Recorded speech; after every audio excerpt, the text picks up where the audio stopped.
Telangana ITF మరి దాదాపు 3 సంవత్సరాల క్రితము కళాకారులు తెలంగాణ రాష్ట్రంలో ఉన్న కళాకారులందరూ ఒక యూనిట్ కోసం ఏర్పరచుకున్న గొప్ప మహోత్తరణ కార్యక్రమము. మరి 3 సంవత్సరాల నుంచి కూడా ఎంతో ఘనంగా బద్దిపోచమ్మ తల్లికి బోనాలు, రాజరాజేశ్వర స్వామికి ఓడి బియ్యము, పట్టు వస్త్రాలు కూడా సమర్పించడం జరుగుతుంది. అలాగే ఈ సంవత్సరం కూడా మనకు వేములవాడ దక్షిణ కాశీ పుణ్యక్షేత్రంలో రాజరాజేశ్వర స్వామి మరి సన్నిధిలో బద్దిపోచమ్మ తల్లికి బోనాలు ఈరోజు చెల్లించుకోవడం జరుగుతుంది. మరి ఈ కార్యక్రమంలో చాలామంది కళాకారులందరూ కూడా పాల్గొంటారు. మరి అప్పుడు ఫస్ట్ సారి చేసినప్పుడైతే సుమారు ఒక 3,000 మంది, దాదాపు ఒక 5,000 మందితోని ఈ కార్యక్రమం జరిగింది. అలాగే అమ్మవారి ఆశీర్వాదంతో ప్రతి ఒక్కరి కుటుంబము, కళాకారులందరూ వారిని ఆశీర్వదించాలని మరి కోరుచు మరి కార్యక్రమంలో మరి అధ్యక్షులు నటరాజు గారు, మరి మన పప్పి గారు, ఇంకా ఈ కార్యక్రమంలో చాలామంది కూడా ఈ కార్యక్రమాన్ని ఆనవాయితీగా మరి విజయవంతం కూడా చేస్తున్నారు. అందరినీ అమ్మవారు రాజరాజేశ్వర స్వామి, రాజరాజేశ్వర అమ్మవారు, బద్దిపోచమ్మ తల్లి చాలా కాపాడాలని మరి కార్యక్రమంలో బోనాలు ఎత్తుకున్న మరి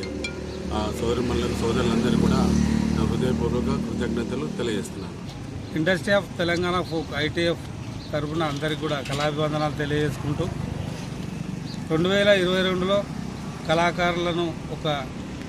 ఐకమత్యంగా ఉండాలంటే ఒక వేదిక ఏర్పాటు చేయాలనే సంకల్పంతో ఐటీఎఫ్ ఇండస్ట్రీ ఆఫ్ తెలంగాణ ఫోక్ను స్థాపించడం జరిగింది.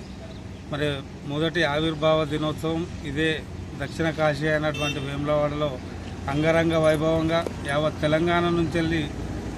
ఈ ఫోక్ ఇండస్ట్రీ కళాకారులు అందరూ కూడా తరలివచ్చి ఇక్కడ ఉన్నటువంటి బద్దిపోచ అమ్మవారికి ఘనంగా మహిళలందరూ కూడా మహిళా కళాకారులు బోనాలు సమర్పించి అప్పటి నుంచి వెళ్ళి మా యొక్క ఐటీఎఫ్ ఆనవాయితీ ప్రతి సంవత్సరం కూడా బోనాలు సమర్పించాలని మా సంస్థ నిర్ణయించుకోవడం జరిగింది. ఈ సంవత్సరం కొన్ని కారణాల వల్ల ఫిబ్రవరి 5వ తారీఖు ఆవిర్భావ దినోత్సవం మాకు అప్పుడు కొన్ని అనివార్య కారణాల వల్ల చేయలేకపోయినాం. ఆనవాయితీ పడిపోకుండా ఈరోజు మరి అమ్మవారికి బోనాన్ని సమర్పించబోతున్నాం. ఈ మధ్యనే జరిగినటువంటి మా యొక్క ఐటీఎఫ్ సంస్థ మీటింగ్లో ఒక నిర్ణయం తీసుకోవడం జరిగింది. ఇక నుండి ఐటీఎఫ్ బోనాలను ప్రతి 2 సంవత్సరాలకు ఒకసారి ఘనంగా జరపాలని, ఈ మధ్య ఉన్నటువంటి గ్యాప్లో మరొక కార్యక్రమాన్ని కళాకారులను అందరినీ ఏకం చేసే ఇంకొక కార్యక్రమం తీసుకుందామని సంకల్పించడం జరిగింది. కాబట్టి ఈ సంవత్సరం నుంచి వెళ్ళి ప్రతి 2 సంవత్సరాలకు ఒకసారి వైభవంగా జరుపుకుంటూ మధ్యలో ఒక గ్యాప్ ఇచ్చే సంవత్సరంలో ఆనవాయితీగా బోనాన్ని పడిపోకుండా అమ్మవారికి తప్పకుండా ఇట్లా చిన్న మొత్తంలో అమ్మవారికి క్రమం తప్పకుండా బోనాన్ని సమర్పిస్తాం. ఈరోజు మరొక ప్రత్యేకత ఏంటంటే మా ఐటీఎఫ్ సంస్థ యొక్క గుర్తింపు కార్డులు సభ్యత్వం ఎవరైతే మాకు చెల్లించారో వాళ్ళందరికీ వాళ్ళకు ఐటీఎఫ్ గుర్తింపు కార్డులు అరుణోదయ విమలక్క గారి చేతుల మీదుగా ఆవిష్కరించి అందరికీ కూడా అందజేయాలని నిర్ణయించడంతో ఈరోజు అందరూ కూడా కళాకారులు ఇక్కడికి వచ్చారు. అదేవిధంగా మాకు ఈ సంస్థ ప్రారంభించినప్పటి నుండి ప్రతి సంవత్సరం బోనాల కార్యక్రమానికి ఇక్కడ మహిళా కళాకారులు వస్తే విడిది చేయడానికి మున్నూరు కాపు సత్రంలో వసతులు కల్పిస్తున్నటువంటి కొండ దేవన్న గారికి, శేఖర్ అన్న గారికి, మరియు ఇతరత్ర స్థానిక నాయకులు కుమార్ గారికి అందరికీ కూడా మా ఐటీఎఫ్ పక్షాన మాకు ఎవరెవరైతే ఎప్పుడు కూడా మేము కూరగానే సహకరిస్తున్నారో వాళ్ళందరికీ మా కళా కుటుంబం పక్షాన కళాభివందనాలు తెలియజేసుకుంటూ మీ సహాయ సహకారాలు ఇదే విధంగా ఉండాలని, అదేవిధంగా రానున్న రోజుల్లో కళాకారులందరూ కూడా సుభిక్షంగా ఉండాలని, ఆ అమ్మవారు ఆ రాజరాజేశ్వర స్వామి ఆశీస్సులు మా కళా కుటుంబం ఉండాలని మనస్ఫూర్తిగా ఆశిస్తూ ఐటీఎఫ్ జై జై ఐటీఎఫ్ కళాకారులందరూ తెలంగాణ రాష్ట్ర వ్యాప్తంగా ఉన్న ఐటీఎఫ్ కుటుంబ సభ్యులందరూ కూడా ప్రతి సంవత్సరం ఈ పుణ్యక్షేత్రమైనటువంటి వేములవాడలో గత 4 సంవత్సరాలుగా ఒక ఐటీఎఫ్ అనే ఒక సంస్థను ఏర్పాటు చేసుకొని ఒక అద్భుతమైనటువంటి కార్యక్రమాలు చేసుకుంటూ, అలాగే ఆనవాయితీ ప్రకారం ఆవిర్భావ దినోత్సవాన్ని కూడా